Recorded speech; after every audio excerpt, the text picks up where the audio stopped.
This might sound a little controversial for a lot of people. Here we go. Here we go. Free Fire and PUBG Mobile, while they... I mean, I'm dude, good. even if something does come up, we can just cut it out. That's fine. That's not an issue. Yep. Okay. All right, then we start. Poster boy. Oh, ठीक है भाई. We start. Yeah. Okay. Are you good? Yeah, Are you good? All right, ladies and gentlemen, for all the listeners, today's guest is going to be Sudhen Bleh Wahengbam. If you don't know who he is, you're living on a rock. Google him and you'll know. But Romeo, Sudhen, how you guys doing? I'm doing good. Listen, man, I was just playing a game, and you guys like, hey, you want to jump into a podcast? I said, yeah, sure, fuck it, let's do it. So I have no idea what I'm walking into, but fuck it, YOLO. That's what the kids say nowadays, right? But we promise you're gonna have a good time. So that's the thing. A lot of people have said, all right, and most of the times I regret it in the morning. I'm just saying. Okay. Well, so when you're talking about this thing, apparently a lot of people think you're from Germany. Yeah. What's the deal with that? I read one of your tweets. I think it's just one idiot, and he's like, "Bhai, Hindi aata hai?" I'm like, "Huh?" Oh yeah, I remember And this. then Yes. it's like the one guy's like, of course he knows Hindi, and this guy's like, oh, I thought he was from Germany. I'm like what tweet have I ever made which made German. like in German? What makes you think I'm German? Like could be any other country but German. Nothing against Germans. I like Germans, but that was weird. Twitter's a wild place. You meet a lot of interesting people in Twitter. Like this guy called me. He gave me some gali, then I gave him a gali back in Hindi, and he was like so happy and excited. He retweeted it and shit, and I'm like, you guys are weird, man. You guys are fucking weird. I don't think he's seen the mobile audience yet. No, he probably I went have. back. He probably went back to his friends and he was like, "Hey man, I did this. मेरे Twitter में जाके देख." I got insulted.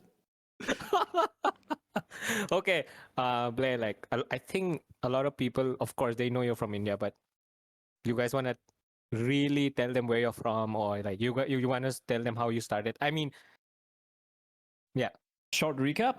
Yeah, I was born in Bangalore. I'm based out of mainly two states. One is Karnataka, other is Manipur. I was born in Bangalore, grew up in Imphal for like the majority of my childhood, schooling and all of that. Then I did my engineering and stuff and traveled around a little bit in the country, around the world, and then I finally wound up settling down in Bangalore. So I kind of belong to two places, so to speak. Started casting about 8 years ago now, just for shits and giggles. This became a profession around 6 years ago. Did a lot of Counter-Strike, did a little bit of PUBG Mobile, and now I'm just sitting at home for the past year and a half doing online broadcasts, which is so much fun. Sarcasm.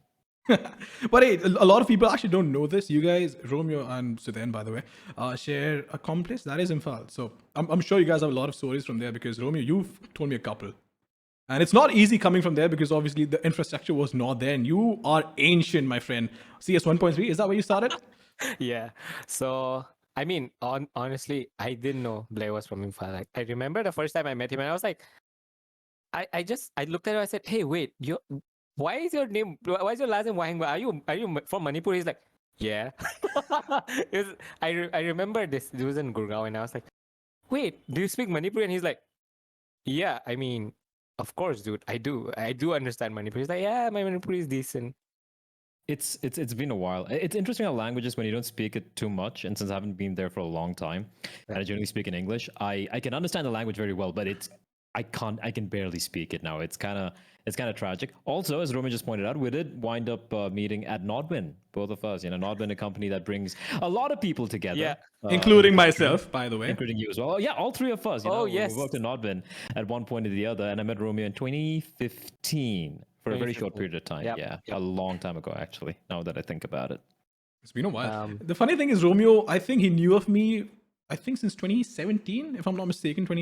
So of course, I mean, the community is super small, right? If you know Blair, you'll probably, I might not have met Mamba, but I would know, okay, there's this caster called Mamba, and then there's not a lot of people, man. Like even back then, you could literally count everyone, right? You would be like, okay, I know this guy. You might not have spoken to them, but yeah, I knew there was a guy called Mamba. But yeah, the first time I think I reached out to Mamba in 2020 March. It was the FFIC, the land which is supposed to happen. 20 April something for a gig with Karina Free Fire. Yeah, but yeah, coming back to languages, right? I completely get it. Oh, dude, my Bleh, my Manipuri is shit now. Like, I went to this event at a friend's house a couple of days ago.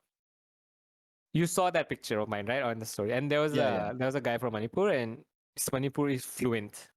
He's a Okay. professor, and he would say things in Manipuri, and I would answer back everything in English. And I was like, "I'm really sorry, my Manipuri sucks. I don't know what to say to you." And he's like, "How so?" And I'm like, I just, words were not coming out of my mouth. I would just be like, what do I say?" And he's like, "Oh, dude, you're weird."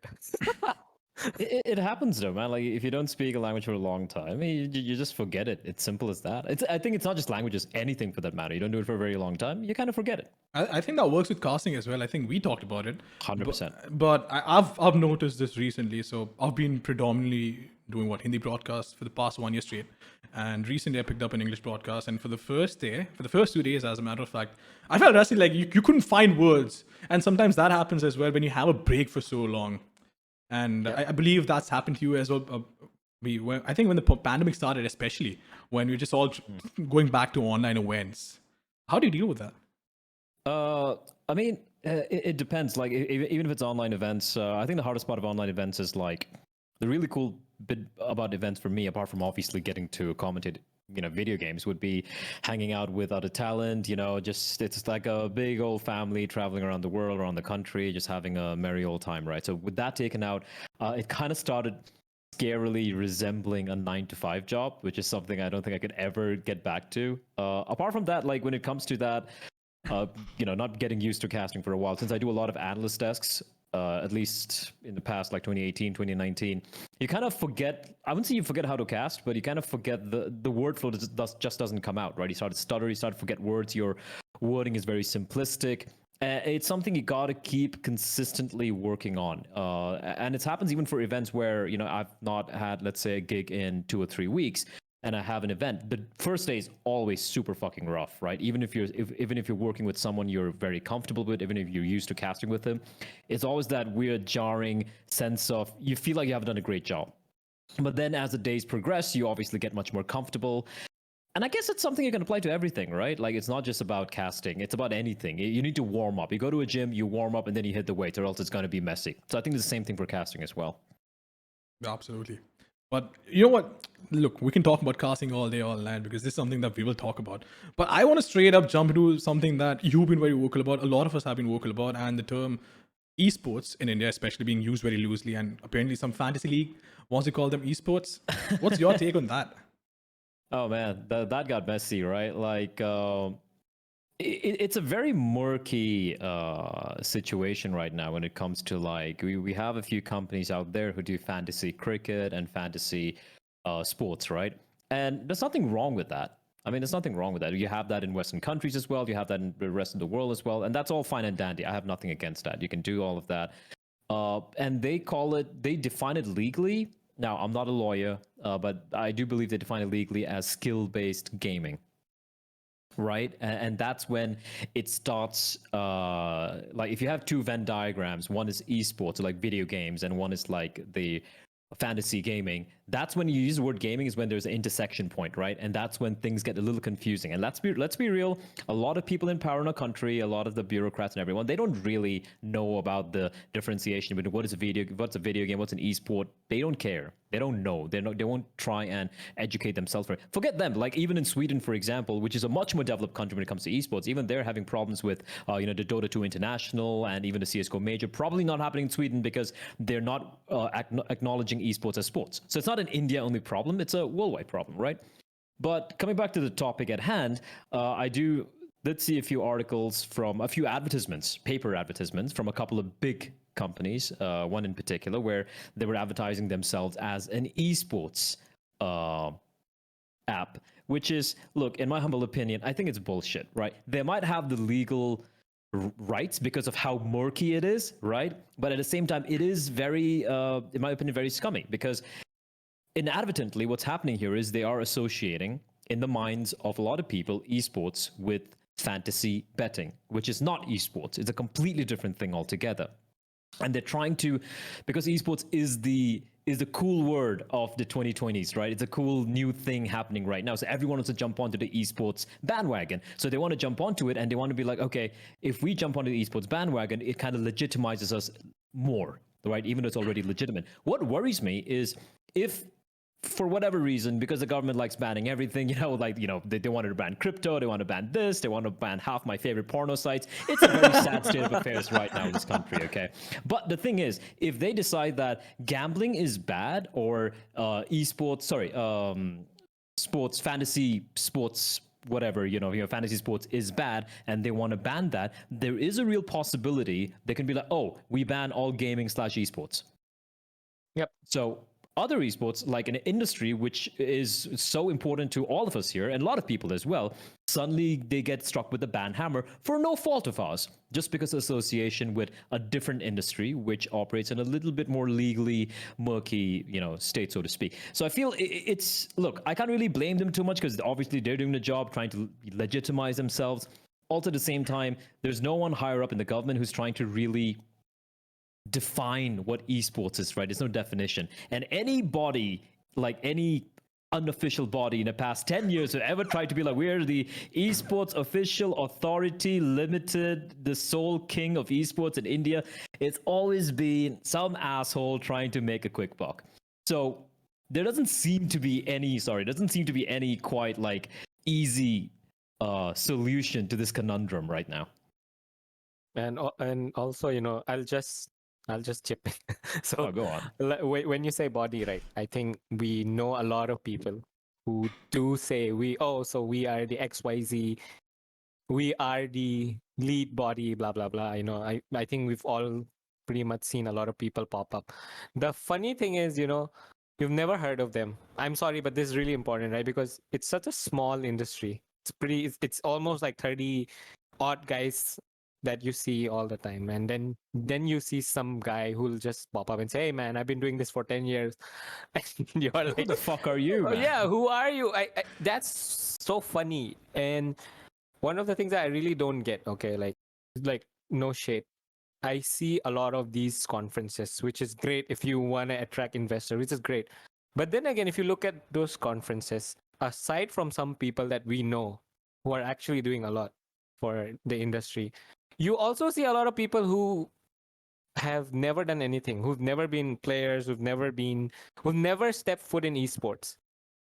And then you think, how are these guys adding value to the ecosystem? And I just don't get it. Like, it's not rocket science. It's not. You do know, like, it's not super hard to crack all this shit. It's also because, just to chip in there, I feel a lot of the when you talk about esports, right? Sure, you have the tournament organizers and some of the esports organizations and everything, but then you look at a lot of the companies who deal with sponsors, like a lot of the sponsor companies, right? These are just mainstream sponsor guys, especially the Indian branch. I'm talking about like, your peripheral companies and all these guys, right? And they look, you find two breeds there. I've noticed this in my years. One are the MBA grads who just cannot give a shit about what esports is, and they're just going to apply their particular formula into, this works for this mainstream brand, let's just apply it over here. And that obviously goes for a toss, right? And on the other hand, you have people who have been around esports for a while, but they have no marketing expertise whatsoever. It's very rare, just to add on what he said, it's very rare to find someone in India.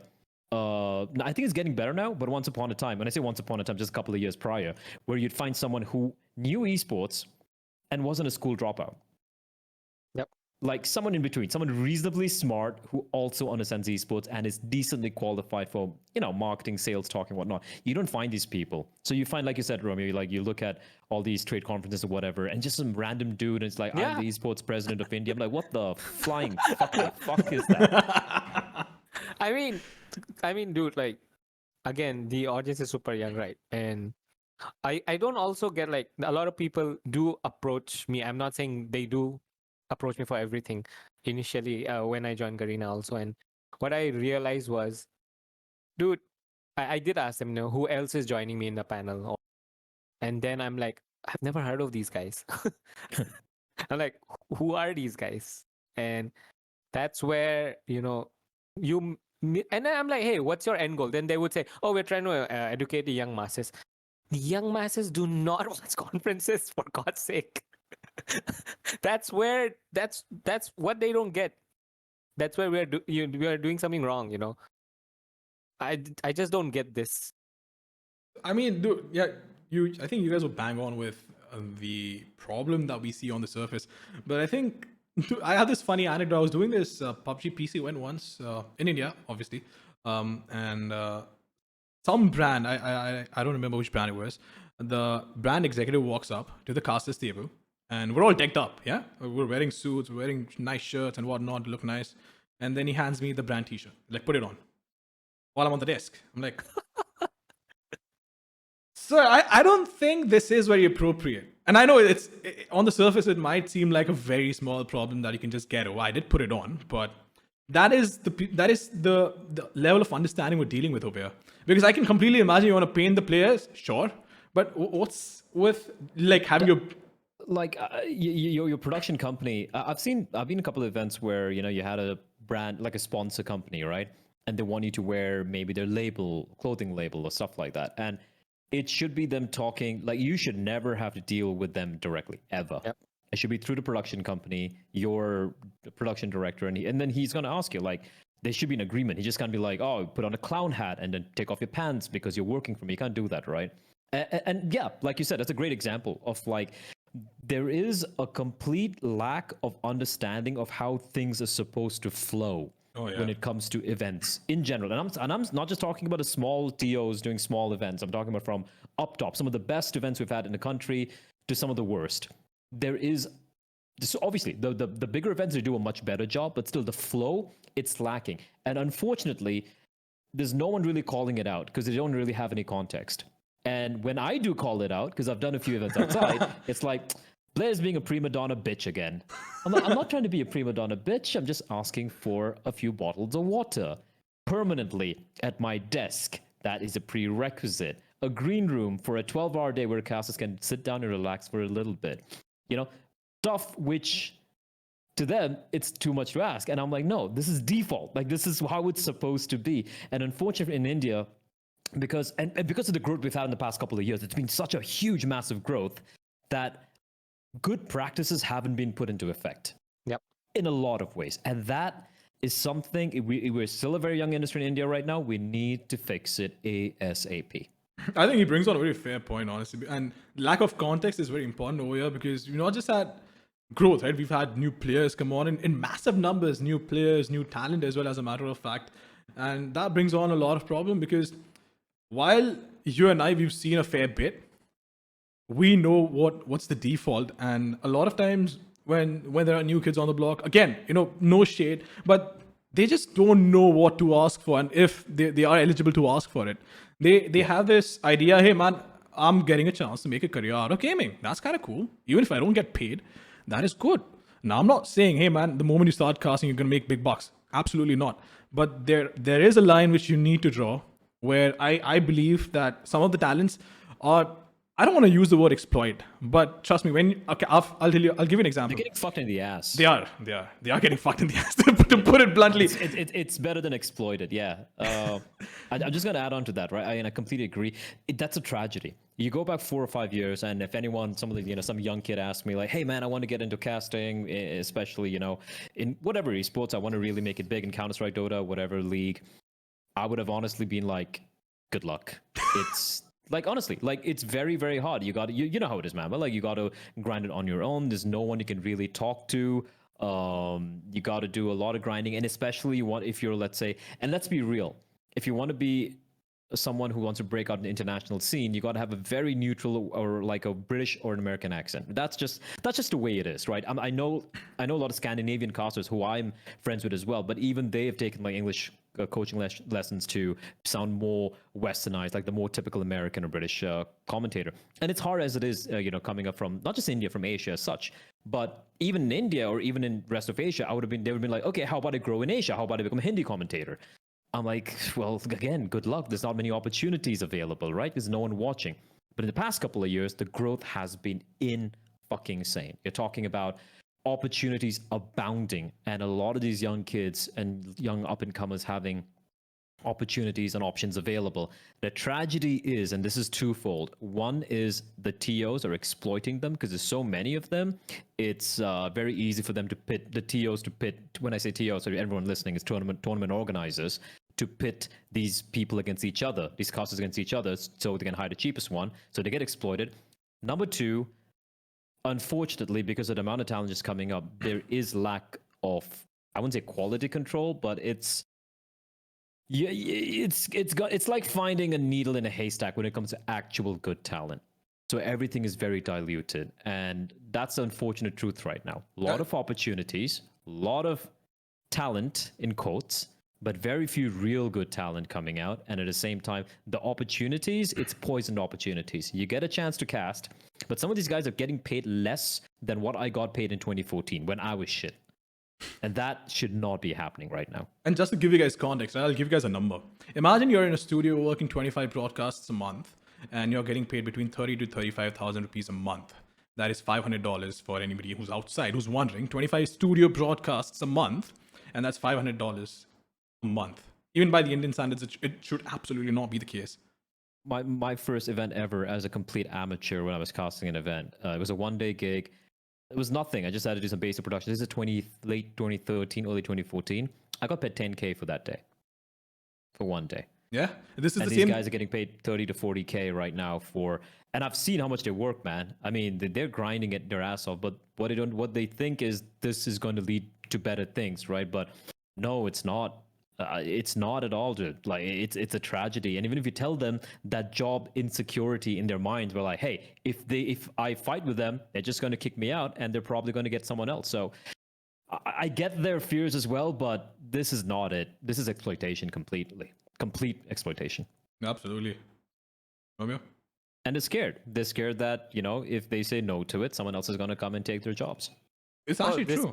This is exactly, I think, I have discussed this with Mamba before. Yeah. This is why a lot of the casters who just got into the scene, or let's say, they've got pretty good at it, and then they sometimes realize, oh shit, I can't say no to this TO. If I say no to this TO, this X publisher is going to cancel me because I'm saying no to this event.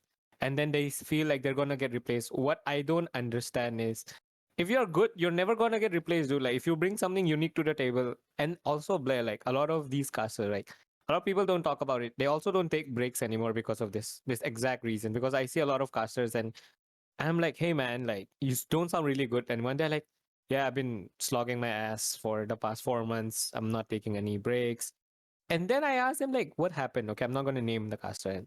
And the guy's like, dude, I'm probably going to get replaced by a poster boy. And yeah, that's just not fair sometimes, right? And the same TOs, publishers, everyone involved talk about making the ecosystem much better. But when they do mess up in terms of wages, or when they're pitting a caster against another caster, they are also damaging the ecosystem. And why do they look at that? Like, it almost feel like people don't care about the whole talent aspect of casting. Come on, remove the talent part, dude. Games are boring. And again, there's so many sides to this conversation again, right? It pisses me off, especially because they put in so much money and investment. Look, they're already charging their sponsors quite a bit of money to put up a good show, and they do put up a good show. The graphics are fantastic, like incredible, impeccable production values, right? Everything is good. And then one of the most important aspects of a broadcast, the face and the voice of your broadcast, and you just go for the cheapest bidder, that completely compromises your product. For me, that is very telling as to where the mentality of a lot of the tournament organizers are. They don't really care about the final finished product.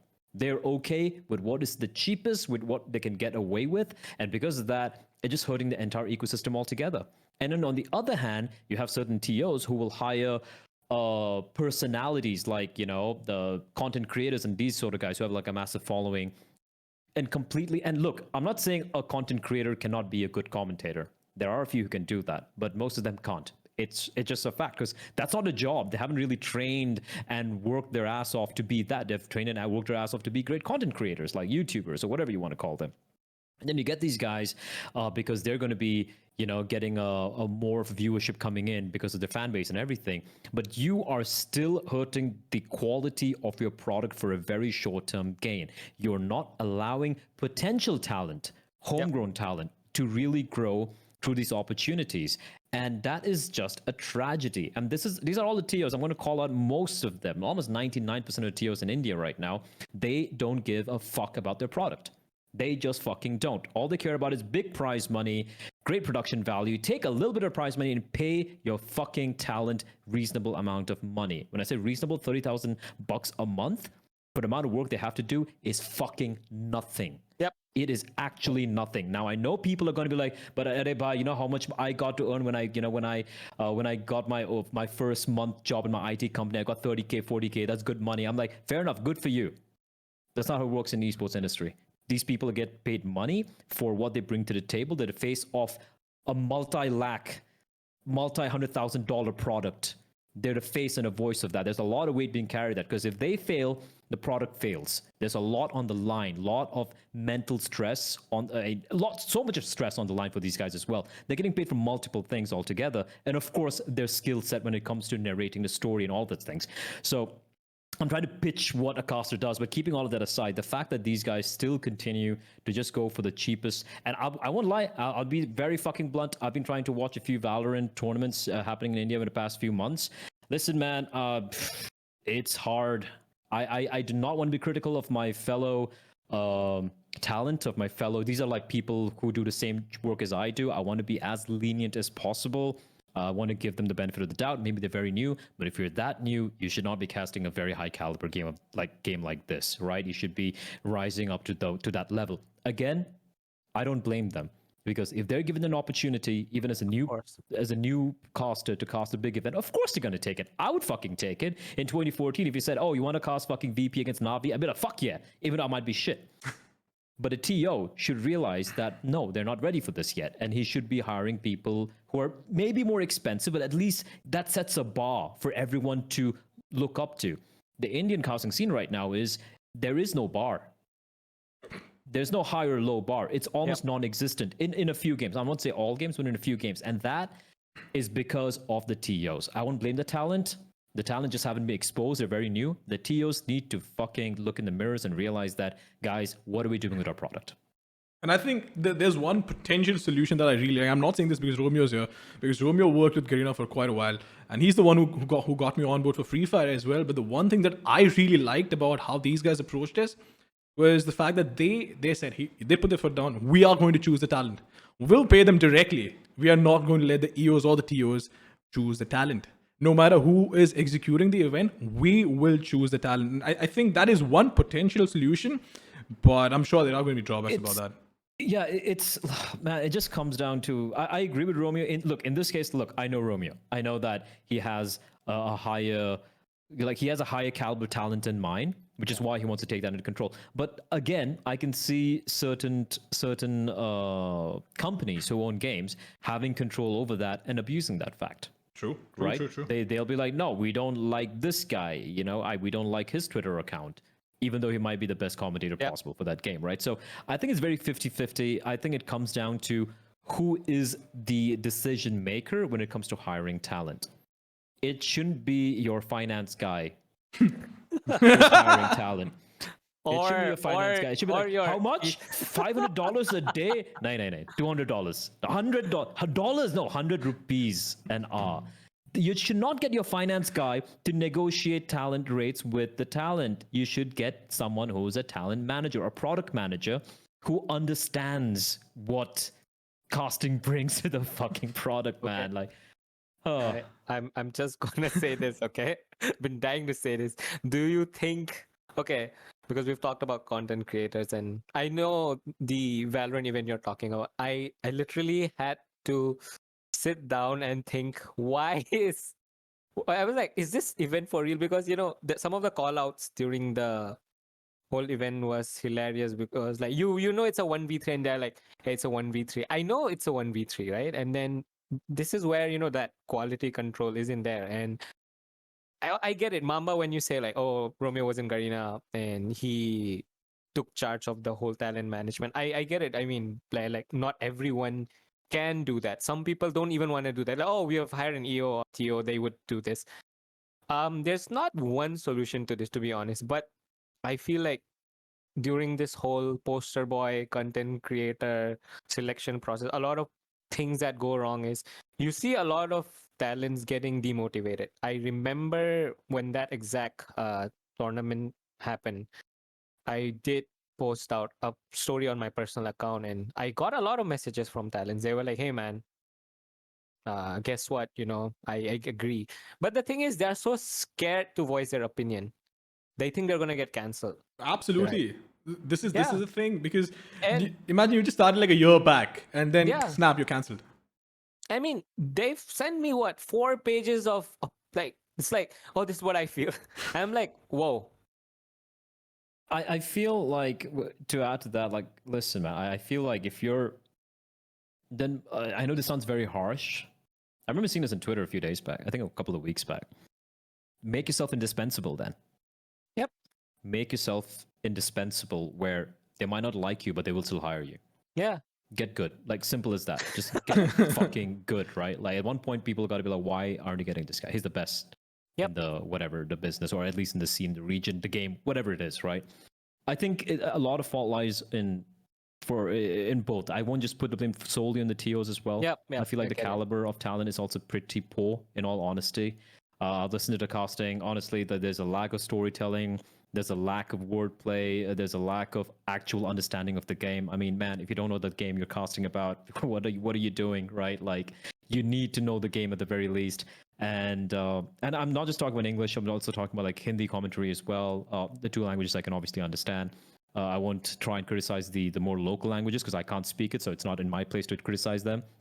But it's the fact that I don't know. Like it's not about like, even if the TOs fix all the problems and start paying good money to hire talent, if they suddenly start getting budgets to hire talent, why would they hire the local talent when they could easily afford international talent at that point? The question arises, right? Now, if I can pay, I don't know, $800,000, $700,000 a day right now, that's the budget. It's a big event. It's a big PUBG Mobile / let's say Valorant event or whatever. And suddenly they're like, okay, we have good budget. Let's hire talent. Are they going to pick the Indian talent now? Question mark, right? Because they just don't match up to some of the international talent out there. And it's just unfortunate. Like, I feel like because there's no push from either side. The TOs aren't pushing talent to get better, and the talent aren't really pushing themselves as well, I feel like. So, I don't know. It's a catch-22. End of the day, there's nothing much I can particularly do apart from just, yelling at the moon about it. That's why I have this podcast. Well, that's a fair point. But this really brings me to the next point, right? Romeo mentioned that casters don't take a break because they feel they will be replaced. And it's not just one aspect, right? Esports in general has a schedule where you will quickly get burnt out. You won't really have work-life balance. I think about 4 years back, we didn't even have player unions or an esports calendar where all the EOs actually got together. And like, hey man, you know what? This is when the player break is. Mm-hmm. And it's just hard for people who are not in the esports industry to understand. And that it has a ripple effect across your life, not just in gaming, not just, your friendships in gaming, but outside as well, especially with people who don't understand esports. Unfortunately, just to address what you just said there, I don't think a body for talent will ever work out, like a talent union. No, I was not. Yeah. Because let's be real, talent. We're all competitors. End of the day, right? Yeah. We're friends. We are happy for each other when we get a good gig. We're obviously disappointed we don't get a good gig, but a talent union doesn't work. And just to address what you said there about how Romeo said how some talent are just afraid not to say no to it. I think it's referring to a few casters who work as full-time casters for companies, right? Where they're paid a fixed salary and they're literally told, cast Valorant, and then often an hour later you're going to cast a PUBG Mobile game, and then you're going to cast a World of Tanks game, and they're going to be casting a Counter-Strike game, and then maybe a Dota 2 game, and then maybe if you're not dead yet, you get to cast Clash of Clans, maybe. Yeah. I think that's what you're referring to. And for them, it's basically, a part of the job, like, because the contract hasn't really been spoken out that I work a fixed number of hours a day, and nothing's laid out. They literally do whatever the company says. When it comes to a freelancing world, where I can speak to more, I completely understand where it comes from. It's a similar problem, but a different context altogether, where we are given the option of saying no, but we don't want to say no because will that company come back to me later on? Will Yep. they reapproach me? That is something that plagues not just tier 3 talent, tier 4, but the apex of tier 1 talent as well. Unless you're, let's say, completely hired by, let's say that you work for LEC, like League of Legends, for example, or LEC or whatever the other league regions are, or you work for the Overwatch League, for example, for a couple of seasons. That's when. But again, when you join that, you are an employee. You're paid like a nice figure with all the perks and everything. You work from the studio. It's a proper normal job, so you don't have to say yes or no. And usually they don't make you work like like slaves. Basically, you're given very reasonable fucking timings. But when it comes to freelancing life, yes, there is a very real fear of saying no. And this past 1 year, I've learned to say no to a lot of Indian TOs. Asian and Indian TOs when it comes to Valorant. A lot of people have asked me, dude, why aren't you casting Valorant? Why aren't you casting Valorant? It just makes sense. I like the game. I like playing the game. I won't lie. I've been grinding it out, not for any other reason, because it is the closest to Counter-Strike as I've seen in a long time. I'm like, fuck it, I want to play the game. But when you're offering like very low rates and everything, look, I'm probably one of the most expensive casters in India right now, and I completely get that. I am expensive in context when it comes to the Indian market. But the reason I don't drop the rates is because I make sure that at least there is one standard being set, at least for the guys who don't get paid so much. At least if they get paid like 30-40% of what I get paid, that's decent money, man, for a lot of these kids, right? So I just refuse to back down, to go down to a ridiculous level. And trust me, they were asking some ridiculous amounts. This is money which I would have scoffed at in 2015-16, all right? And I'm like, no, I'm not going to do it. Maybe you're going to have a bigger event or something, when you have a good budget, whatever. I'd be more than happy to talk back to you. I didn't like them to fuck off. I was like polite about it. And then I realized a lot of the talent, they're working for them. A lot of them are actually working for free because they're like, oh, this is my way in. I'm just going to do it for free, or for like, I don't know, like $2,000, $3,000 a day, or maybe even lesser. Little do they know that this is doing nothing but hurting themselves. Because when they ask them for a raise, they're not going to be given a big raise. Well, oh, you work for free last event. I'll give you 500 rupees a day, which is how much is that? Like less than $10 a day, right? They don't have a basis to argue because they work for free now. You also hurt everyone else in the community. You hurt every other caster out there. So again, it goes both ways. The fact that a few people are undercutting people ridiculously, it's making the life of the TOs so much more easier. So, like I said, everything's kind of interconnected. Everyone's at fault here in one way or the other. But I think that explains it pretty well, though, because the kind of context that you just provided right now to the entire problem, I don't think it's been talked about as much. And I think one of the other problems is that casters themselves don't talk amongst themselves about the rates. They feel like they might be undercut. They might feel, hey man, should I really be telling them my rates? So again, there's this entire stigma, and you've been very honest about it. You've been very open about it. It took me a while. Yeah. It took me a while, honestly. I know the problem you said about your casters being very wary of talking about rates, right? That's something which I had initially as well. It's just that some of my dear friends in CSGO, like some of the more veterans, and they were very open about the rates from day one to me, even though they had no reason to be. And it just for me, it's about passing it along. I'm like, this is how much I'm charging right now. But then again, people can sometimes look at it the wrong way, and they'll be like, oh, look at him showing off how much money he's fucking making. I'm like, bro, I'm literally telling you, you're getting fucking robbed and abused. I'm trying to help you. I'm not the enemy here. Like, stop. And that's why sometimes even I feel like, is it worth it? Is it worth helping some of these guys out? Dude, honestly, for me, I think that's one of the better things you can do, no doubt. But then again, you just do your thing and move along. Do your thing and move along. You can't really help them, but do what you can do. I just want to pass along, what the favor, like the good things that was done to me, which helped me out a lot along my way. I wanted to do the same to a lot of people as well, right? Because let's be real, any industry can be very exploitative, and India especially, we know how people can take advantage of a lot of things. People in power. It's been happening for a long time. We've all seen it. Romeo, especially, you would have seen it like from late 2011, 12, whatever. And people get exploited. And I've almost been exploited as well a few times. But at least for me, I was older when I came into esports. I was a little bit more worldly wise, so to speak. For a lot of these guys, they're very, very young, very naive, very unaware of how things really are supposed to be. And my job, like I wouldn't call it my job, but I enjoy calling bullshit out. Does that bring me a lot of enemies, especially in the national scene? Yeah, probably does. But none of them really like spoken to my face, so I'm good with that. I mean, also, so like players kind of also looking out for upcoming talent, right? But then again, let's say I know a lot of talent that I've worked with a lot of talent apart from Mamba and the rest of the gang, and I will not name some of them, but they act like total divas, to be honest. And it almost feels like they will not take the lesson, or let's just say the kind of insight that Bleh would give. They would never take it. They would just look at him and say, "Oh man, he charges this much." The thing is, it's a handshake, right? Like Bleh said, like everyone is kind of at fault some way or the other. So what happens is, I would say, "Hey man, it's a 3-hour gig. It's pretty decent rates." What they would do is, "Oh yeah, Bleh charges this much." There's almost no context here, right? And I get it. Blair charges this much because he's Blair because he did a lot of things to get there. Right? You can't just wake up one day, this is your first gig, and you can't act like you're Blair. That's all. And that's one misconceptions most of the new talents have. Also, and then what? Yeah. No, they forget he was in the game. He was literally in the game. I don't know how many people remember this. For a very short period of time. Yeah. And like I feel like, just to add to what Romeo said, one more thing I could bring up is like a lot of tournament organizers, a lot of events I've done in India in LAN, 99.9% of them don't have green rooms, where basically for a talent, look, I know production works longer than talent does, right? Yep. And I respect production for that. I really do respect that. But they're not supposed to be on camera and smiling through the pain. You get what I mean? You have to look fresh. You have to be ready. And a green room is a prerequisite for any long events. Like you have like 8-9 hours.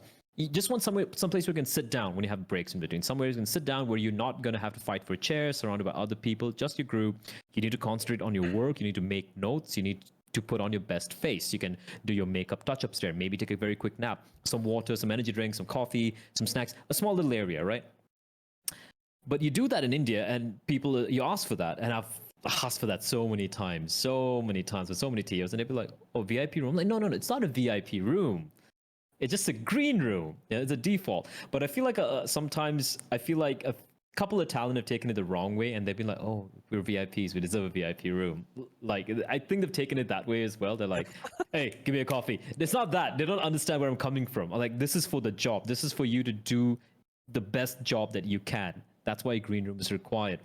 And I try to explain it to TOs a lot of the times, but most of the times, like you said, Romeo, because a lot of the talent they get are in-house talent. They don't really give a shit. They're like, "Oh, coffee, let's go outside and buy it. Let's give it here's $5, go buy a coffee, come back, and then cast a game." I'm like, what the fuckity fuck? And to be honest, it clearly shows that a lot of the TOs also do not understand how talent works. Or I mean, they get the whole graphics, making everything look larger than life. We probably have some of our events look better than some of the like bigger International events. 100%, Yeah, 100%. to be honest, I've seen a lot of that. And dude, some of our tier 2 events, like some of our independent like TOs, the events they do, like PUBG Mobile, I don't know, like Call of Duty Mobile or whatever, or even Valorant, it looks amazing, dude. Yep, they do. And but when it comes to talent, right? I've experienced this firsthand because I've worked with talent firsthand, and I usually see a lot of things they take it for granted. Like they're like, "Oh, you know what? We just skip to this. Let's just show this." And I'm like, so I think Mamba knows this. There are a lot of times where I sit with them on Discord and I look at what they're doing. I don't leave Discord until it's live. I don't see a lot of involvement from the, let's say, publishers, or let's say the people who are supposed to call the shots. I think that's where oh, okay, these guys don't care. I mean, I've tried changing this where I've been, but I hope this changes, because then you kind of compare your production to, oh, PGL does this, PSL does this, but why are you not improving the talent side of things with those guys? Why are you not doing what those guys are doing? That's why they are the PGLs of the world or ESLs of the world. Like, they're always going to be better than you. I feel it comes down to like when you speak about, look, end of the day, talent, production, the director, everyone's like, everyone's shaking each other's hands of like, all right, we're making this work as a team. right? I feel there's a lot of individuality and bossing around in India. And I'll explain where that comes from. Even amongst talent, I've seen so many casters in multiple titles in India who've been doing this for like more than a year, couple of years, in fact. At this point, I expect at least some understanding of how the craft of casting. Well, look, I'm not the god of casting. I'm nowhere close, but I think I have an understanding of how things work. And especially when you do it for 2 years, you get the hang of it. You watch tier 1 guys do it, you learn, you pick up stuff. You've been working with this guy for a long time. Even to this day, I see a lot of co-casters, they're just yelling over each other. There's no synergy. They're just like, I'm gonna sound better than you are, bitch. And I guess like, you say what? I'm gonna be louder than you are, bitch. And that's all I fucking hear in my head, right? It's just trying to, instead of working together to put the best product forward, they fight internally. Likewise, when it comes to production as well, there's a lot of finger pointing and, you know, telling, oh, you fucked up or you fucked up, instead of saying, hey, guys, let's work together. Let's make something work together. I feel that feeling of working together is missing. There have been events I've done in India for like some LAN events like PUBG Mobile where like I literally got off my casting boot to help production out to fix shit.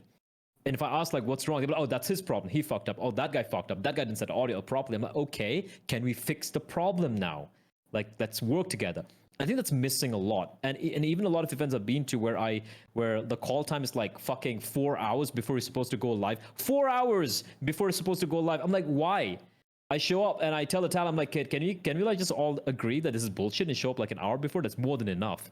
A little bit of makeup, just quick tech check, and we can go live. They're like, yeah, no, like you say it. I'm like, fine. I say it, and they're like, production's like, yeah, okay, cool. But I get why they're afraid, because when they tell the production, production's like, shut the fuck up and come here 3 or 4 hours early. Yeah. And they actually showed up, but the production room's empty. There's no one there. And it's just sitting there. I'm like, why have you guys come? That's because they told us to come there. I'm like, that's production just being completely non-understanding and just abusing the talent. Yep. And again, hurting the product. You get a talent in 4 hours, they're going to have a couple of coffees to like, you know, be wide awake. By the time the coffee has dissipated, the sugar rush has gone away, they're already tired, and a show starts. Your talent's tired and a show starts. What the fuck are you doing? I think Mamba relates to this. I relate to this so fucking much. I've brought this up a million times by now, and not just with the person who's in charge. I'm not even talking about EO. I have brought it up with publishers. People that work. I'm like, hey man, it's not supposed to be this way. We've tried to minimize this. There have been times where, imagine we're going live at 5. We've been sitting through it from like 3. Or the event goes live at 6. We're sitting from 3. What the fuck? And we're literally not even traveling. We are at our places. We're in our homes. All you have to do is just call us. That's it. The tech check's done. Even the tech check. Blair's like, yeah, guy. I'm like, what? No, I've been there, dude. And this is surprisingly pretty recent as well, which is why I was shocked. But now, I'll tell you what. So imagine there's a tech check at, for example, 1, right? Now you give out you ask the casters to be present at 1. And hey, man, we're going to have a tech check, not a dry run, a tech check. Imagine a tech check going on for 90 minutes. I've had a tech check go on for 2 hours. On the day of the event, this is not a dry run. Dry run happens prior to the event. And guess what? We show up and the production's having food. Dude, are probably playing Valorant. Dude, even speaking of tech checks, man, like this is me being a bit of a bitch, a little bit of a bitch here. All right, you can be.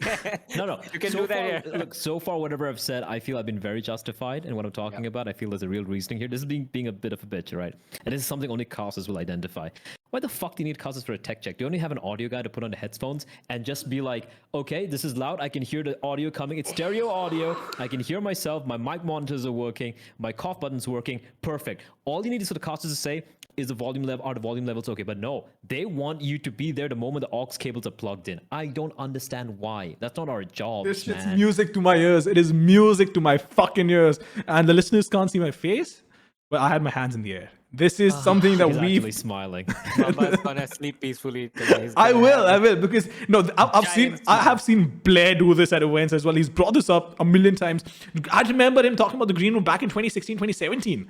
And green room doesn't take a lot of money just by the just put up 4 fucking bamboos, wrap a cloth around. Just wrap a cloth around like some part of the the event area. There's a couple of like a few sofas. Fuck sofas, man. Chairs. Be cheap. It's fine. Chairs. A table. A few packs of chips. Some energy drinks. Man, like when you have like 12-hour days because like so many OTs and shit, and then when I have to pay my own money to buy Red Bulls, that's when I'm like, guys, like, look, it's not about the money. It's just like, can you like help me out here, right? Can you help me help you do a good job, right? I feel, look, it's taken a while. I know we've been very critical. I think we're still getting there. You know, it'll take a while. But I also feel like because of the new influx of talent coming in, like we spoke about earlier, it's regressing. We're going back to ground zero again. These talent are getting paid lesser, treated worse, and getting overworked than we ever were during the beginning of, you know, actual Indian esports broadcasting all those years back. That is the tragedy here. And that is just so unfortunate. You know what's sad, Bleh? Like A lot of things. But I mean, one of the sad things about this is, okay, let's say a talent is getting butchered. You know, he's going through all of the problems you guys said, and then at the end of the day, let's say that event wraps up at 3 a.m. and then they're like, oh yeah.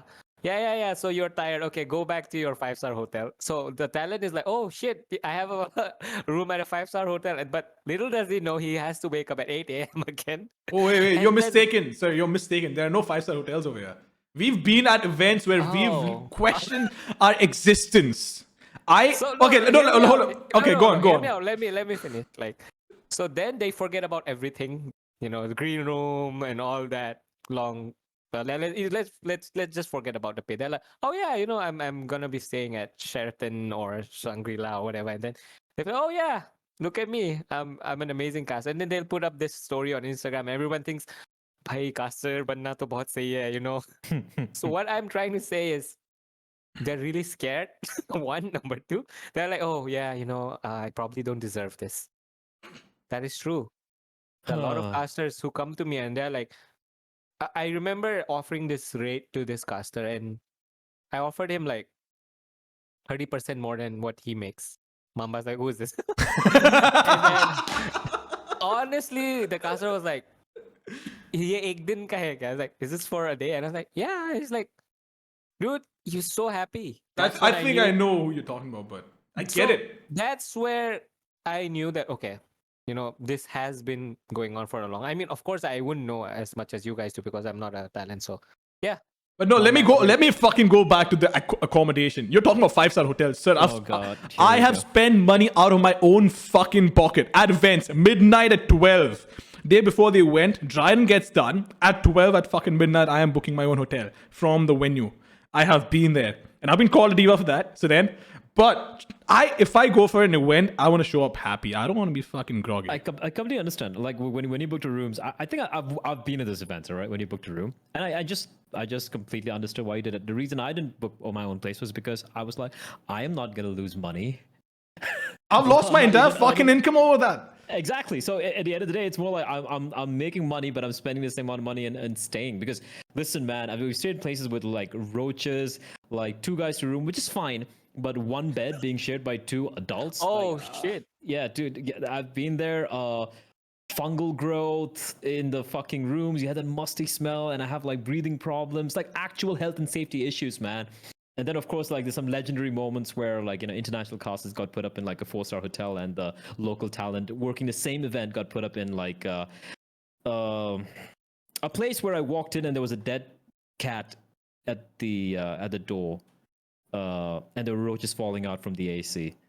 Be this. I walk in. I have videos of that, by the way. It's actual fucking. That's the next Resident Evil, ladies and gentlemen. But that's how it starts. Indian esports hotel accommodation. It has gotten better. I won't lie. It has gotten much better. You know why it's gotten better? Because everyone's on social media now, and all you need is one Instagram story. That's what I'm saying. And everyone's gonna shit their pants. Be this. I walk in. I think it was the same event, and I walk in. The first thing I want to go and check out is the bathroom. I look at the toilet. Poop's not flushed. I was about to fucking choke. Wait, whose poop was that? You know very fucking well whose poop that was, but let's not get names. Oh my god. I swear to God, I noped the fuck out of there. I literally landed like half an hour back. I traveled from the airport. I'm sitting in the hotel lobby, which is, by the way, 6x6. and I book a hotel. And this is the same event where I'm like, oh yeah, I paid for the hotel. And it's like, what? Wait, you actually paid for your own hotel? Dude. Like, I had to. I'll just add on to that, right? Like when you're speaking about TOs and not spending, I know certain like couple of TOs. Like when I say couple of TOs, like they have money. Okay, it's not the one you're thinking about, but they have money.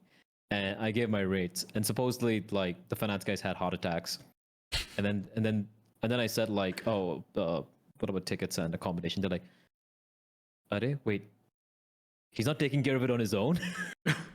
I'm like, Whoa. of course not. They're like, then why is he charging so much money? Because I'm like, that is for my work, and of course, gonna take him a. So obviously, that kind of fell through. But I think it comes down to this. Like, I know for a fact if there are any tournament organizers or any guys higher ups working, and if I know you, hello, if you're listening to this. But if you have an argument saying we need to look at our bottom line, we need to make sure that we don't lose money in events. I completely understand. You don't want to lose money doing events, right? Yep. Then redistribute your budgets. Like, I know, like, you need to spend some money. And the fact that the talent for your products are completely fucked over while you put in so much money on everything else, it's really wrong.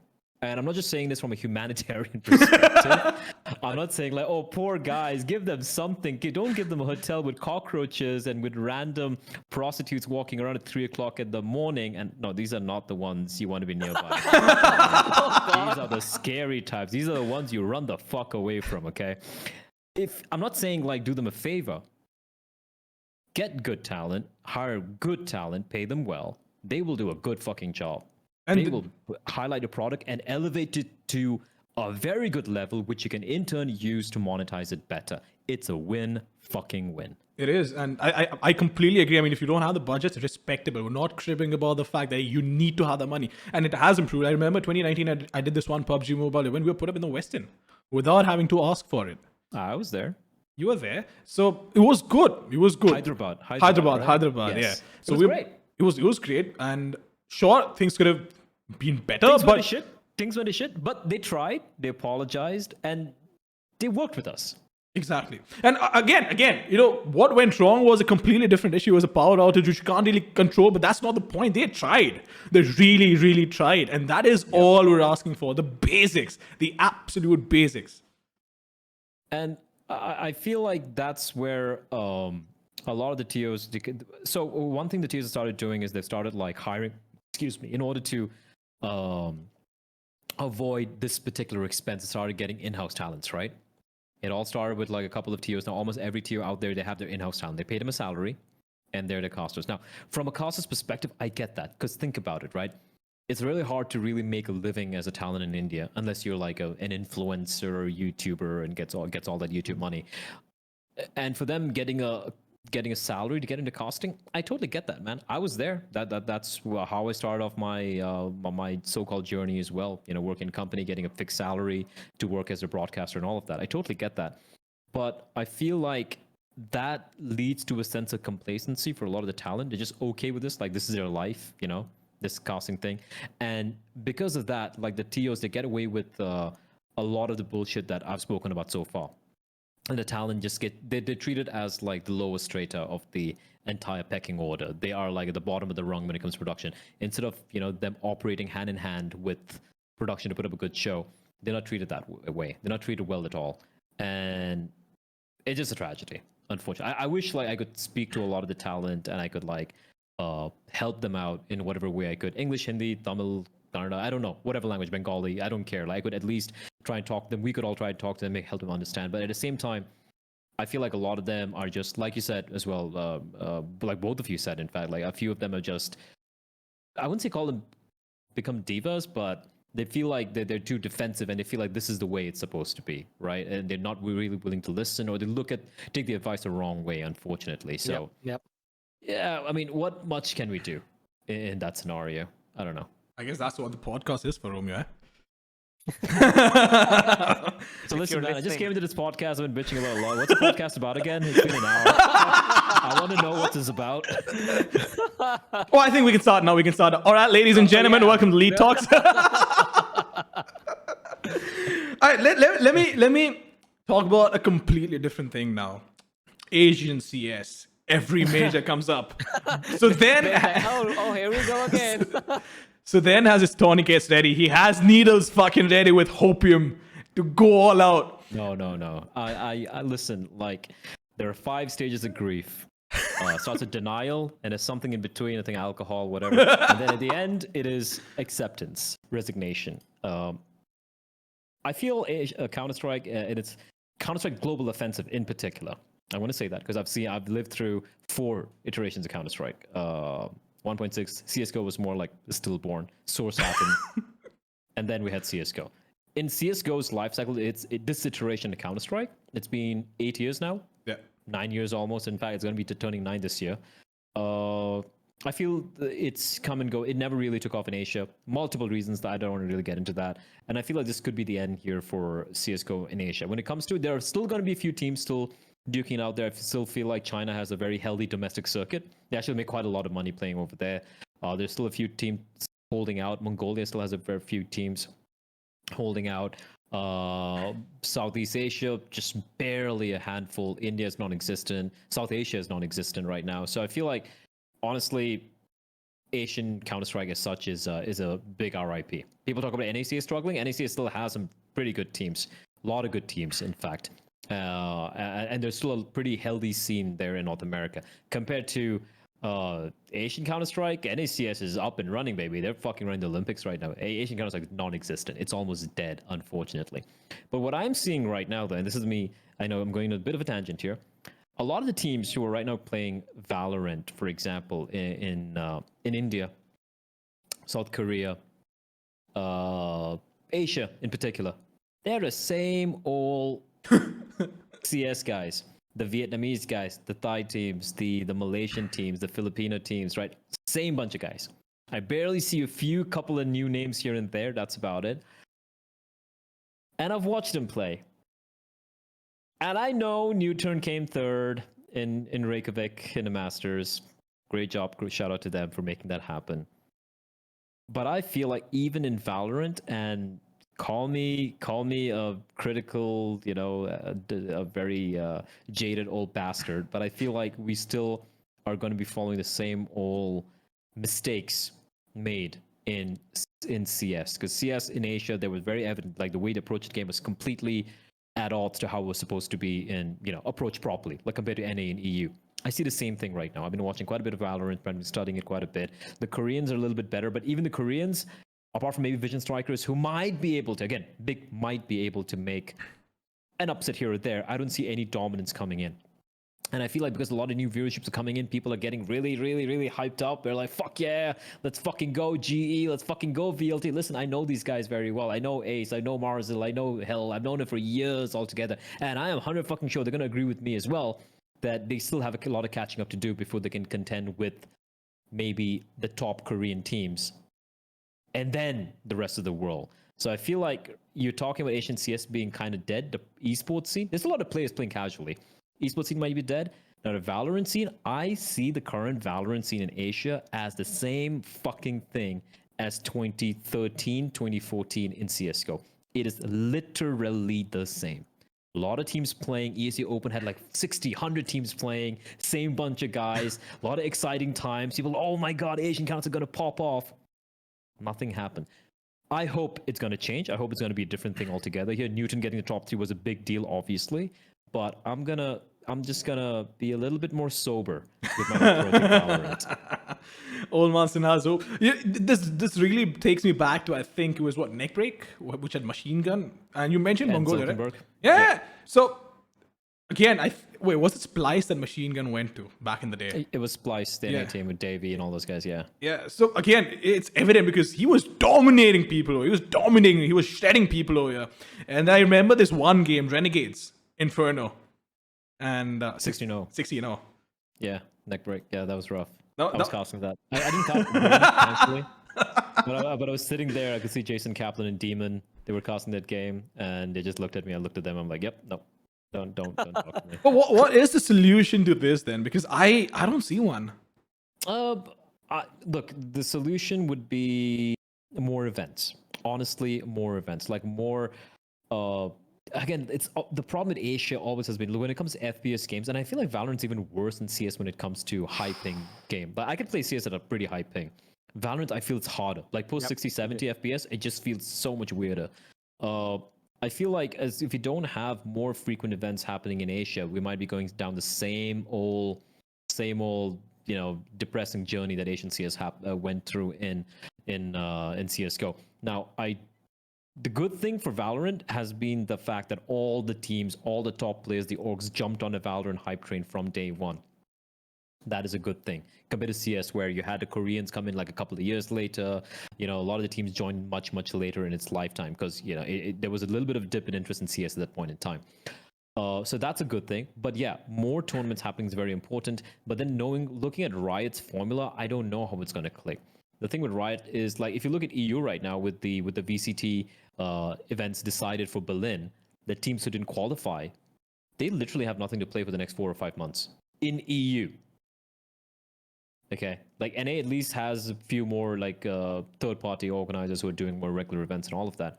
If EU doesn't have events, I worry what's going to be happening in Asia, right? India right now, it's nice that they have a lot of tournaments happening, a lot of like TOs doing events, but at the end of the day, these are very regional tournaments. We had this in CS:GO in India as well. We had East India Premiership. We had like different events happening all the time. Teams had events to play for, but it didn't lead to any exposure. And when we did have an actual event taking place with Pan-Asian teams playing, well, we just struggled because we didn't have enough exposure. And that's the same thing with, and then you extrapolate that fact to Asian teams moving to international events.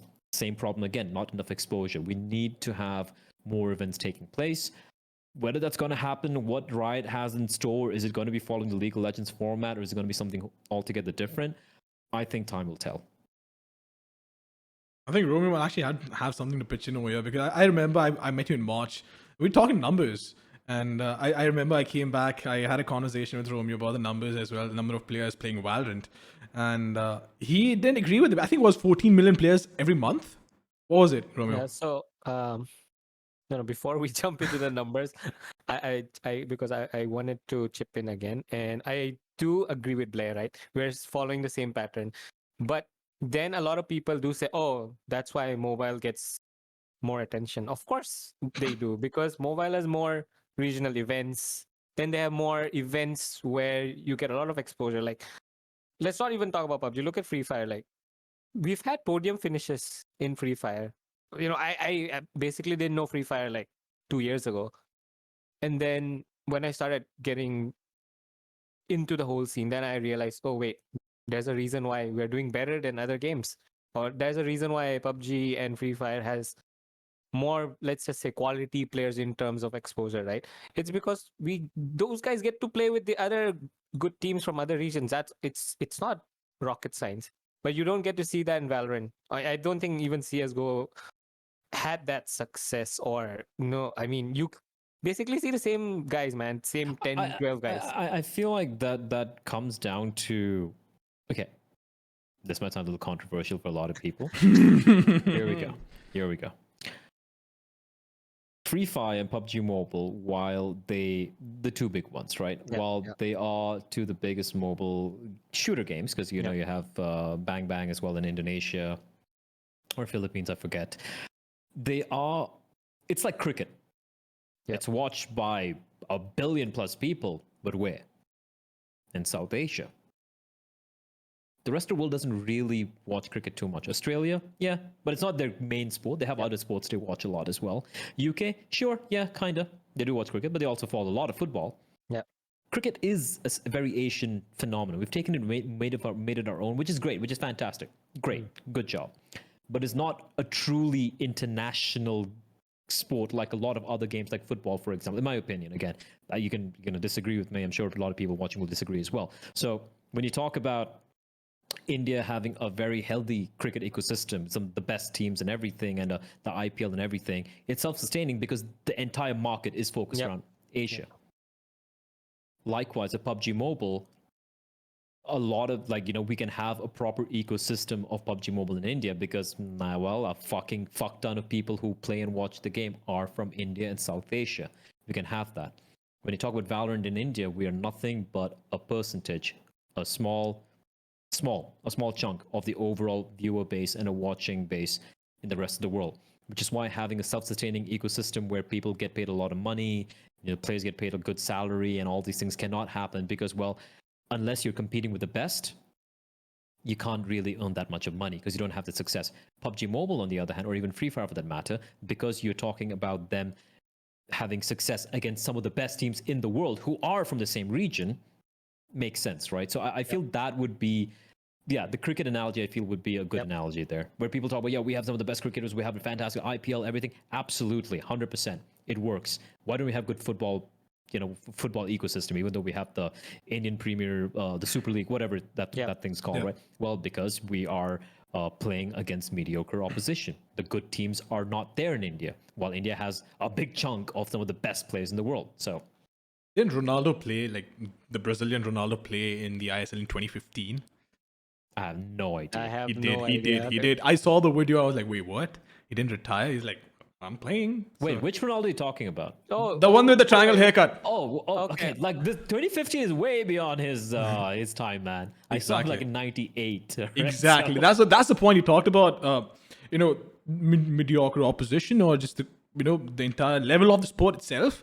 That says a story, right? Because imagine, I mean, sure, dude, Ronaldo was a world-class player, no doubt about that. There's absolutely 15 no. years prior to that, Yeah, exactly. But he was past his prime, but he was still keeping up. Absolutely. He was still keeping up. So that's a completely valid point, man. I agree with it, 100%. And just to explain why that's happening, it's very simple because over the years, India has what we need are success stories, right? We need success stories to why did cricket pop off in India? Because we won a World Cup in 1983. It was a magical moment. We had no business beating the West Indies. We beat them in '83. Suddenly, we started to believe, right? As a country, we're like, holy shit, we can win things now. We can win like big tournaments and use the British's game against them and beat them at their own game. It's a big thing, and that's why we built this entire thing all together. And I feel like we need to have more of these success stories. I don't think it's only about, mobile phones are more prevalent than PCs. That's why, yes, that is 100% a very valid reasoning why mobile games are bigger. But I feel like if we had good success, we have a lot of PC cafes, internet cafes, and the economy. Well, it's not really booming right now, as much as the government might want to deny it. But eventually, right, in the next couple of years or so, people are going to get more access to internet, better connectivity, PCs, internet cafes, and all of that. So we need a success story to take place. And again, why don't we have enough people playing? It's the same old thing, like conundrum. Why are there so many, we have 1.2 billion people, and we have so many few Olympics medals? And while we have a lot of world-class cricketers, is because we have a big pool of players, but they're not giving the opportunity, or they don't even see the possibility of competing in other sports, which is not a cricket. There might be some PUBG Mobile player who might be a fucking god in Valorant.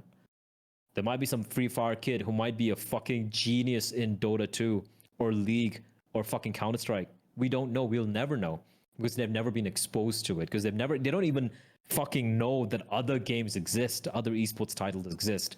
So it's going to take time. I believe it's going to happen eventually. But right now, I feel this is the closest explanation as to why it is the way it is right now. I think you're that's saying fair enough. mobile esports is still gonna thrive. I mean, it's the king. It's going to thrive, but I feel like everything can thrive in together, right? Like how I believe Counter-Strike and Valorant can live together, like how League and Dota can live together. I feel mobile and PC esports are very two different things altogether, and they both can thrive. And mobile esports, listen, man, you talk about the Valorant viewership we're getting in India right now. Like, you have this VLT guys and the global esports guys, and they're getting paid some pretty good salaries. They're actually living as esports professional right now. That is only happening because mobile esports blew up in India. Yep. This would not be the case. Absolutely. This entire renaissance of esports boom in India right now, where PC gaming is starting to get a little bit more love, a lot of money, more eyes on it, is only because mobile esports blew up 2 or 3 years back. You cannot deny that. If you deny that, you're an idiot then. It is true. And I think a lot of I don't even play these games, man. Facts are facts. Facts are facts. I think I agree with that 100%. And talking about like mobile thriving in India, right? Let me give some context. I think it was 2018 when this survey came out. And it was only 2016 when mobile internet really started picking up in India. Out of 1.2, 1.3 billion people in the country, only 500 million have been connected to the internet yet. 500 million. That's less than half the fucking country. Imagine that. You have 500 million people more who might be connected to the internet.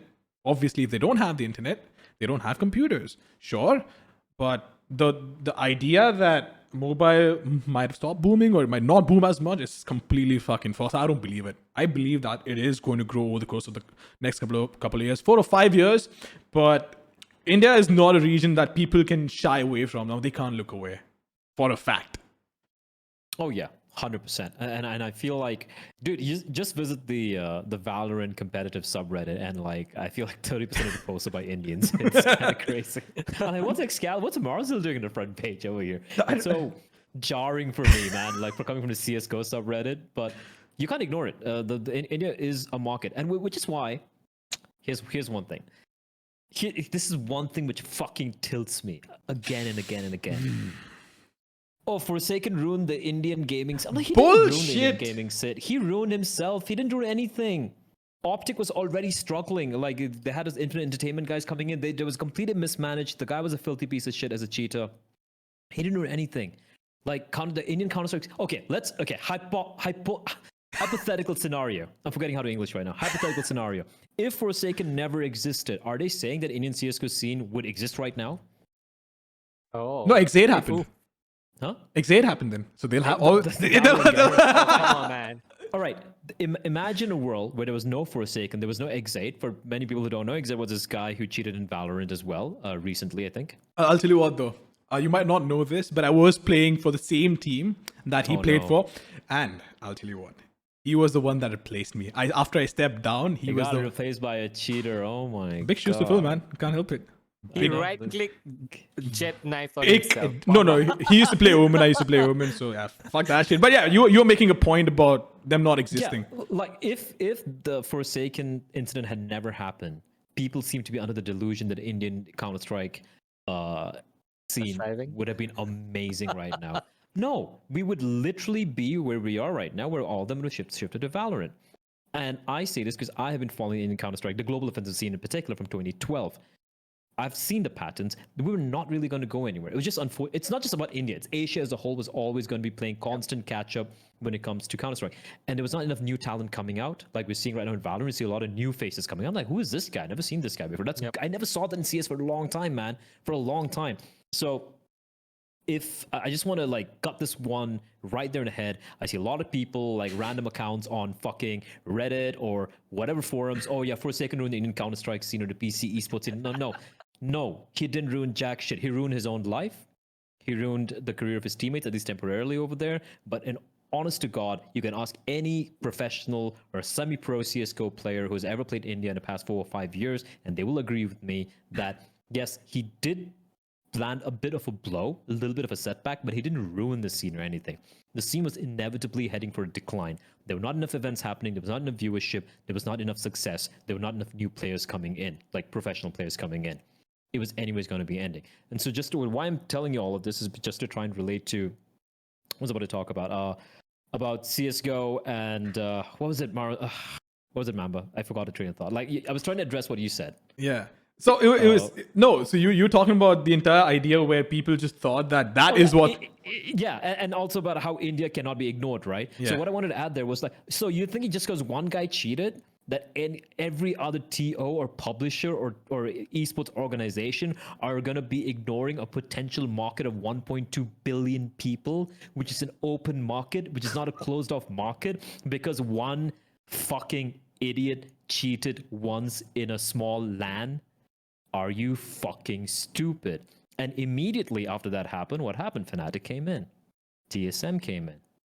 They picked an entity squad. Fnatic had their squad, right? Now, obviously, the PUBG Mobile ban and all that happened, so they were like keeping the hands up for a while. Now, with BGMI coming in and newer games coming up in, you think these teams, these orgs are going to ignore it? Like everyone's heard about the rumors of Vitality coming in as well, right? So, and even better, we have homegrown orgs which are starting to do well. We're starting to do good, which are actually treating the players like proper employees, providing proper boot camps, and not just paying them some like $20,000 a month, saying, "Oh, here's a salary," or not even paying them the salary for fuck's sake. So the fact that people thought that Forsaken would lead to the Indian esports dying, it just makes me actually cringe. I never use the word cringe because I'm not 12, but fuck's sake, that is cringy as fuck. And if you're one of those idiots who type that shit, just do yourself a favor, take a break from the internet, stop typing for a while, just go to school, educate yourself, grow up, come back. And I think the people who say this are the ones who had not put on the esports diapers back in 2012 because they don't remember IGC. IGC, yeah. I mean, we've opened this can of worms. Sorry, go on. Dude, like I'm watching some YouTube stream at some Indian tournament, and I'm like, everyone's like, IGC doing good. I'm like, you guys just started getting PTSD. I'm like, IGC, wait, what? It says IGC 2 coming up, and then I realized that IGC now stands for Indian Gaming Community. Oh Lord. So we've taken the name of IGC, and now it's Indian Gaming Community. But most of these guys are probably in diapers when the actual IGC happened. If you guys want to know, Google Indian Gaming Carnival 2012. That's a very interesting hole you want to dive into. I remember. They're not looking at the progress though. I mean, we've come a pretty long way. Come on. I remember some players did message me when we have announced this huge event in Garena, and some of the players did ask me, "ये prize money एक event का है?" They were like, I'm like, yeah, and I get that. These guys, they don't have the knowledge bank out there is shit. Like they would just Google and they're like, "Oh shit, this happened a couple of years ago," and they were like, because of those things, yeah. And then they were like, when you talk about kids not knowing these sort of like, yeah, I wouldn't say historical events, but like the past, like, they are historical events. Yeah, true.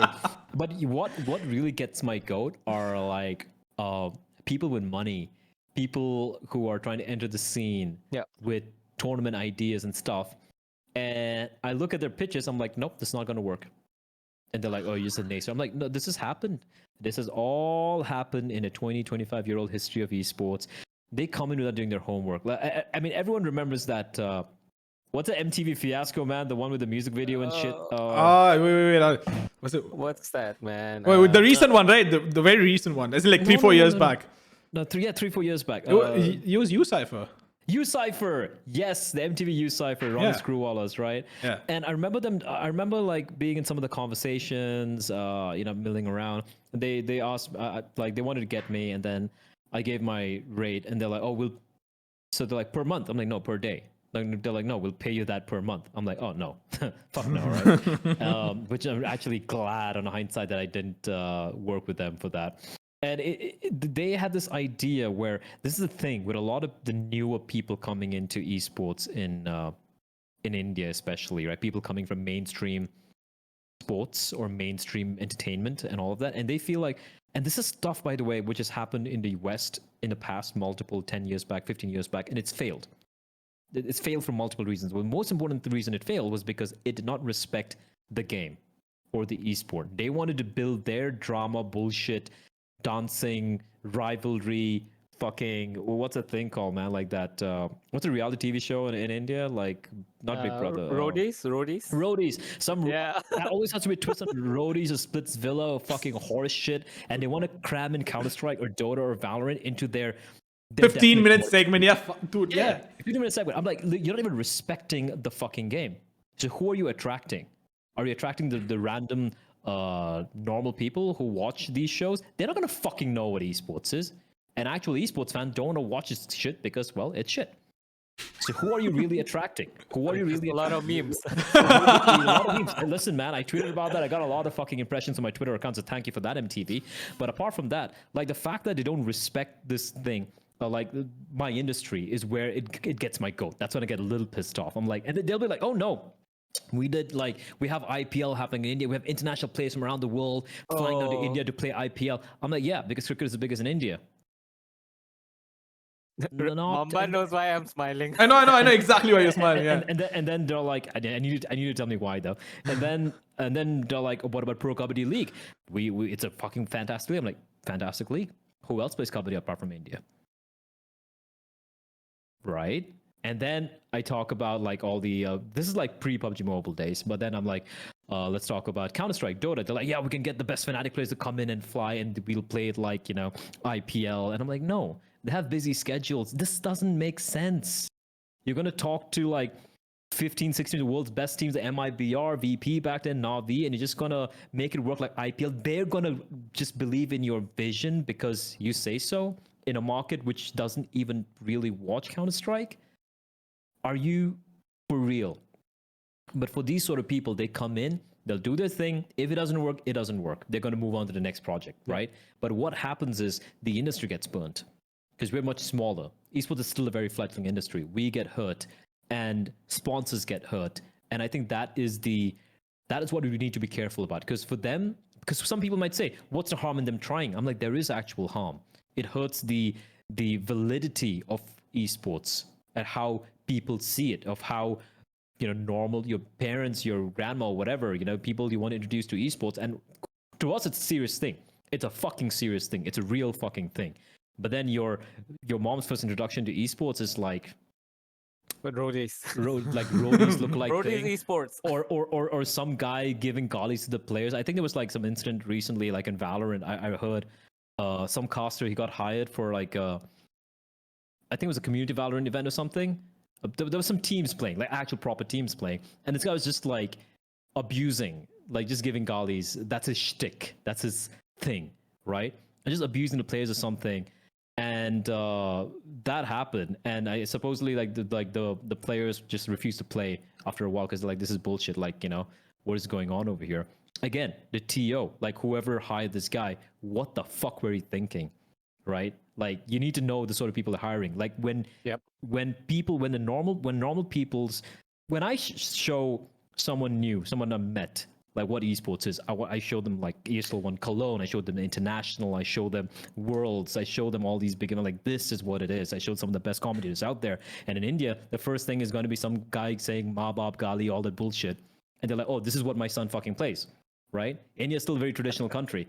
And the fact that this shit is happening, we need to weed it out the moment we see it. When I see this shit, I fucking call it out. Because I'm like, I don't care what I lose here. If I'm going to make enemies with these people, these are good enemies to make. If you don't make any enemy in your life, well, you never stood for something.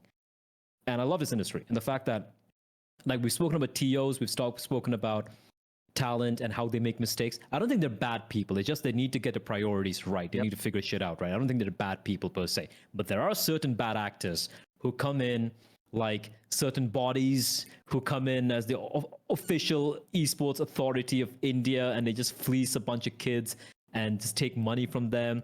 There are a lot of people out there, and these sort of people, I mean, I'm never going to stop going after them. They can go fuck themselves. Romeo, go on. You have a story. I know you have a story. I think I've had a very lengthy discussion with Mamba that history teaches you everything. It doesn't matter, if it's Uganda, Pakistan, Bangladesh, India. If shit doesn't work somewhere else, why are you trying to do it again? Like, there was a reason why it didn't work. Let's go CGS, right? Let's go 2008, CGS. Yeah. 2007, yeah. There's a reason why CGS didn't work out. There's a reason why other properties don't want to do the CGS way. There's another league that I would not want to name, and there's a lot of leagues that is replicating that, and they still don't work. Why do you want to do the same shit? Keep it in a new bottle, ship it, and then ask your guys, why is this not working? It's not going to work because that's not esports. Yep. It's not rocket science. Like I said, right? It's not rocket science. I get it. These guys are not bad people. They're not out there to hurt anyone. But if history teaches you something, dude, listen to it. Look at it. You don't do IGC again the way IGC was done. It's also like, I feel like you need to make things grow organically. And I feel like a lot of people, they just want to fast forward the scene to to get to the big bucks, right? And like you said, CGS, I guess for a lot of viewers, they probably wouldn't know what it is. Championship Gaming Series. It was a televised esports tournament in the US, which chose Counter-Strike Source, and it showed Counter-Strike in third person. Third person, and they had like cheerleaders and shit. It fucking sank. That thing killed the North American Counter-Strike scene in 2008. That thing hit Counter-Strike in North America harder than Valorant can even come close to. And it was hard. and we were always recovering from that. And actually, Twitch TV's advent in 2009, 2010 actually helped esports bounce back from the disaster of CGS. I've spoken to stakeholders in India who don't know what CGS is. who don't know what happened just 3-4 years prior at that point in time. And that is just, that's to me is just the fact that you haven't done your due diligence, that you haven't done your research, that the people you have around you, entire crew of 4 or 5 people coming following you for all your meetings, none of them know what the fuck they're doing. You can look at a very easy example of the Overwatch League right now. Like, nothing against the game, I played a game here and there, but like if you look at the way the league was structured and how much they were charging for per slot, $20 million, $30 million, big ass sponsors coming in, 3-4 years down the line, the league's almost dead. Sponsors are pulling out. Coke just pulled out, if I'm not mistaken, like a couple of days back. Sponsors are pulling out. Players are retiring. The best player left for Valorant, man, at that peak of his fucking career. Can you imagine Simple leaving Counter-Strike for Valorant? It's not going to happen. That's what happened to Overwatch League. And now they're also being, I do believe they're also being looked into by the US, by the FBI or something for embezzling. I'm not sure about that. That one I'm not too sure about. Yep. But the thing is, they inflated things so much. They got some very good sales guys. But think about the sponsors now. And I looked at the viewership. The finals had like 200,000 viewers. That's equal to like a group stage match in some, in like a league, like LCS game, or like even like a normal CS tournament. You have Navi and fucking, I don't know, Astralis facing off. You have 250,000 viewers there. Difference being, you need to pay 20 million. Sorry?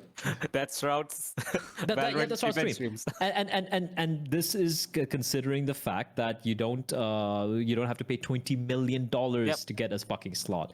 They inflated it so much, but back then everyone's like, oh yeah, this is the way it's supposed to be, and now you can see it pretty much failing completely. I know a lot of people, a few people have worked in Overwatch League, and they don't have a lot of good things to say about the way they handled it, because they thought they knew better than what esports is. You don't make an esports. You make a game, the game becomes good, it gets embraced, and then the esports scene happens organically.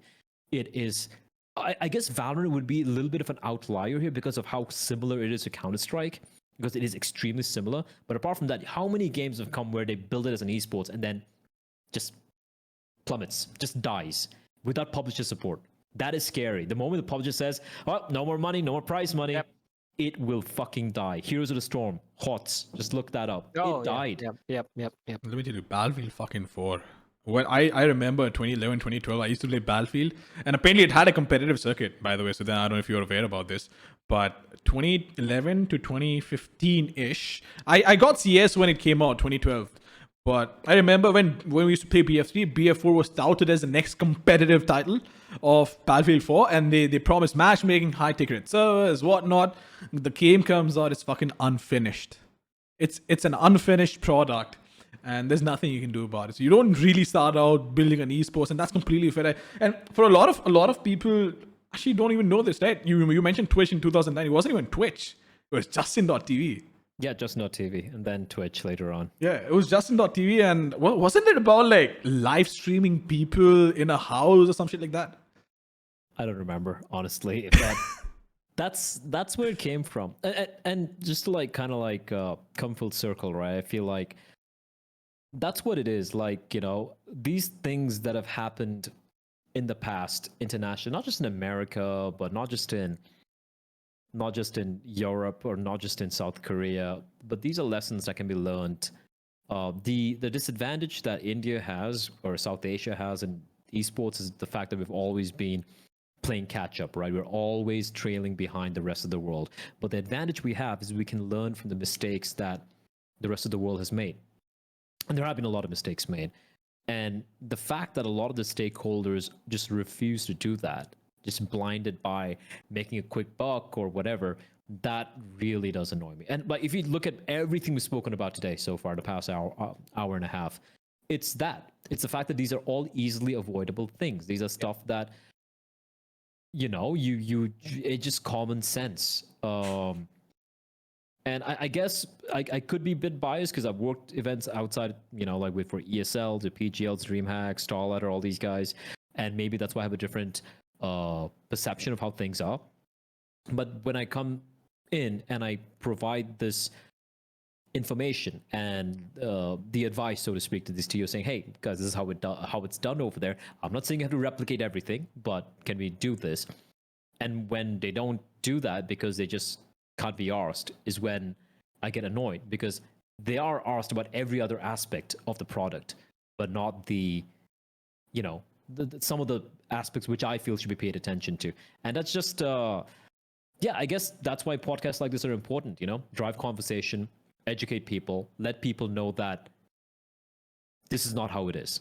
Let other talent, maybe, I don't know, some talent's probably watching this, some new kid, and is getting fucking, working for 10 rupees a day or some shit like that. Maybe he's like, holy shit, I can make enough money to like, have a roof over my head and have a proper couple of meals every day and still have a little bit of leftover money to have a decent time by already doing what I am. If one guy can at least get that conclusion from listening to us talking, I think we've done our job.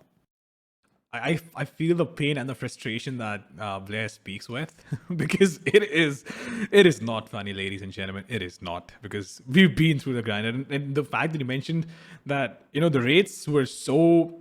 Well, again, when I started as well, 2016, I think it was 10K a day for a LAN event, which is fine. It was my first LAN event. But yeah, first event and Indian scene, smaller scene. Yeah, fair enough. But now you see people work out for like 5K a day or 3K a day. It's just not how it's supposed to be. Yeah, it's not supposed. And look, you know what? I'm just gonna put it out there just to help people out. I feel if you're an up and coming caster, if it's your first couple of events, but you can. I guess why you'd be a little shy of charging too much money. But don't work for less than like 8 to 10K a day, man. Like, because this is not a regular gig. You got to bear in mind. You're not gonna be working 30 days. You'll be like, 10K a day. It's like 30,000. 30. 30,000. No, 30,000 a month, right? 30 times 1,000. Sorry, 3 lakhs. Math. My math is hard. So it's gonna be like, making 3 lakhs a month, which is amazing, right? No, you won't be. I mean, I really hope you do, but you won't be, because you're not gonna be working 30 days. You're probably gonna be even working 10 days a month. That's the way this job works, Charge at least 10,000 rupees a month if you have more experience. If you have a day. Sorry, yeah, the 10,000 rupees a day. If you have more experience, go up, go 15, go 20, depending on how much of experience you have, because you deserve that. Of course, you have to work on yourself as well. Now, don't get me started on the caliber of a lot of talent I see nowadays, but that's what we're talking about. We're talking about them getting exploited. Charge money for that. If you have a rehearsal day, if you have a day for rehearsal, charge half day rate. If you're charging 10K, charge 5K for that. If you're traveling for LAN events, if you're flying on Monday and the event is Tuesday, Wednesday, Thursday, and you're flying back on Friday, charge half day rate on Monday. Because that one day is gone completely in traveling for this event. That is a day where you could have done another event. There's a day where you could have done other things. But you're giving up that only to travel for this event. That's a travel day. Returning, same thing. Charge half day rates or something similar to that for your thing. Start to standardize this for yourself and for your fellow talent, so that the industry, when it comes to talent in India, because I see a lot of people out there casting, it gets to be at a sustainable level, at a place where you can actually make a living doing this job. And I think that's what we need to aim towards. This job has given a lot to me, and I want to give it back a little bit as well. I'm sure you guys do as well. Golden fucking advice, Bleh. That's golden fucking advice. I know we have a lot of stories to talk about, but I think this is where we bring it to an end, because we can go on and on about this, Romeo. yeah. I need, at this point, this is when I start taking out the whiskey. So yeah, let's call it a night. All right, then, ladies and gents, that is about it. Thank you so much.